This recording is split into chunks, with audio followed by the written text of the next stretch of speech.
Magandang araw po sa inyo dyan mga kababayan. Ang isishare kong video sa inyo ngayon ay tungkol po sa switch na ito. Tamang kabit ng switch ay hindi po ganito. Sa ating mga baguhang elektrisyan o mason, sana po mapanood nyo ang video na ito. Nakita nyo po, ang ginawa ng mason, sinukatan ang kabuuan kasama ang takip at binutasan at ibinaon itong switch.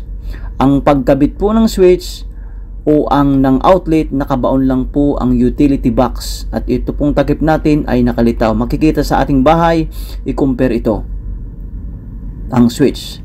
Nakita nyo po, nilagyan ang paligid ng grout, so silyado na yan. Kapag nagka-problema ang switch, tatanggalin yung grout, yung pandikit ng tiles, at babaklisin yung takip.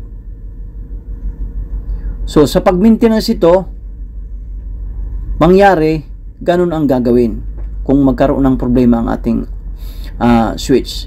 Kaya sa ating mga electrician, babantayan din natin ang mason kung baguhan, o sa electrician man na baguhan din na hindi alam magkabit ng switch, wag natin itong gagayahin.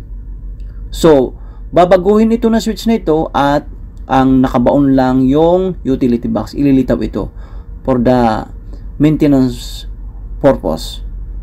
Tapos pipinturahan na lang ang paligid nito. Tingnan nyo po, pangit tingnan, sa ang maintenance mahirap.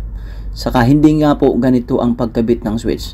Saka sa outlet po mga kababayan, dapat alam po natin yan.